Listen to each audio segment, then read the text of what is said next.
This video was made possible by Mizizi International, the official African diaspora clothing brand. Visit mizizishop.com for more information. It is no secret that French clout in Africa is at an all-time low. This is because France has refused to evolve its relationships with African countries beyond parasitic partnerships. So many African countries are cutting ties with Paris in favor of more equal partners like China and Russia. However, instead of rethinking its Africa strategy to offer more equitable and respectful engagement, France appears to be taking a more underhanded and sinister approach. In a video making rounds on social media, which was monitored by the New Africa channel, a former French ambassador to Ghana was filmed exposing the new method France has employed to cover up what it is really doing in Africa and escape accountability. Before we dive into our topic today, if you haven't already, please consider subscribing to our channel and ringing the bell to be notified about all our exciting future videos.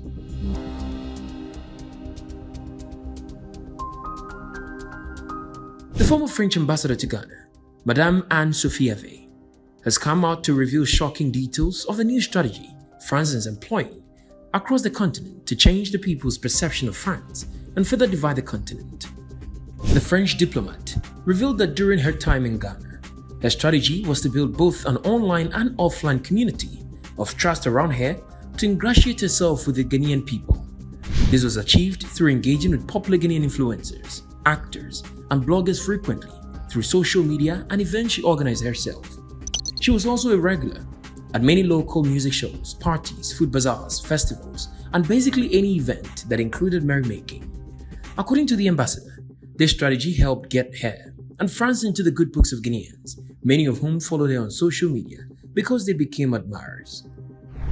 The ambassador claims this tactic was beneficial because anytime there were social media discussions about the negative things France was doing in other African countries like Niger, Mali, and Burkina Faso, she did not need to respond because her loyal Ghanaian followers would come to the defense of France and create doubt in people's minds about the true intentions of France on the continent. In her own words, I believe that the first of the responses is positive storytelling. As soon as you succeed in making people doubt, and I think that's what I've been lucky enough to be able to do in Ghana. It's that today, when someone on my networks or in the feeds of bloggers who mention France's actions says something negative, we know that in French-speaking countries, etc., I don't even need to intervene anymore. Subscribers who, for several years, have seen me work will say, well, you can see that doesn't hold water, and will themselves respond, sometimes in their own language, by saying, what kind of nonsense are you talking?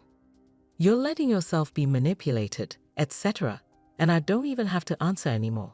From the moment when you have given this positive narrative that you make people doubt, you're going to create cognitive dissonance where people are going to say to themselves, I don't mind saying that France is a bunch of bad guys, but what I see is that they have built this motorway, they have provided electricity to this hospital, they fund associations and artists, they do this. In fact, all I can see in concrete terms is that France loves us and helps us. So I'm all for this narrative that consists of saying that France is the bad guys, but that's not what I see on the ground, and that's what we have to achieve. It's really about getting people to doubt when they are told negative things, she concluded.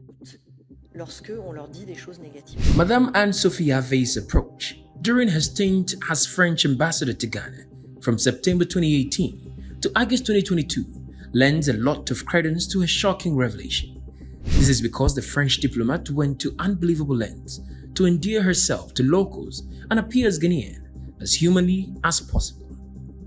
She adopted the local name Akosia and even claimed she was open to marrying a Ghanaian man.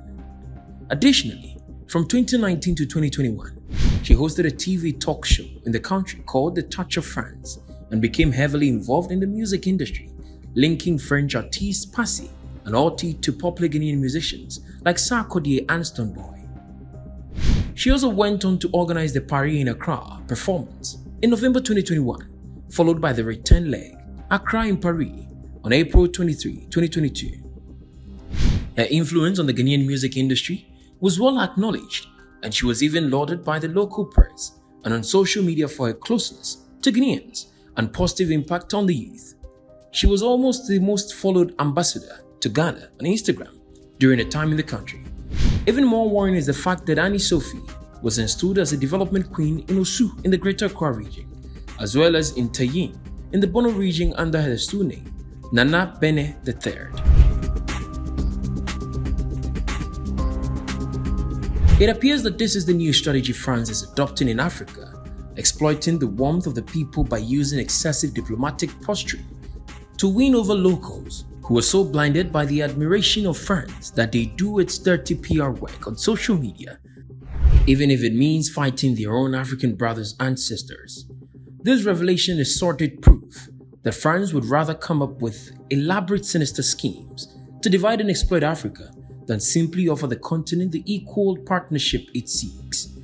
After all, this is the same France that has 56 nuclear reactors powered mainly by uranium from countries like Niger. France generates so much electricity from Niger's uranium that it has excess power to export for sale, yet it is yet to build a single nuclear reactor in Niger, which has one of the lowest electrification rates in sub-Saharan Africa. In light of revelations like this, it is imperative for Africans to be wary of France and its true intentions. We must be vigilant to avoid being used as pawns in France's geopolitical maneuvers, emphasizing our insistence of fostering truly equitable and respectful international relationships instead of manipulative and exploitative ones. Your perspective matters. What do you make of France's new plan to deceive Africa, as revealed by the former French ambassador to Ghana? Share your thoughts and insights in the comment section below.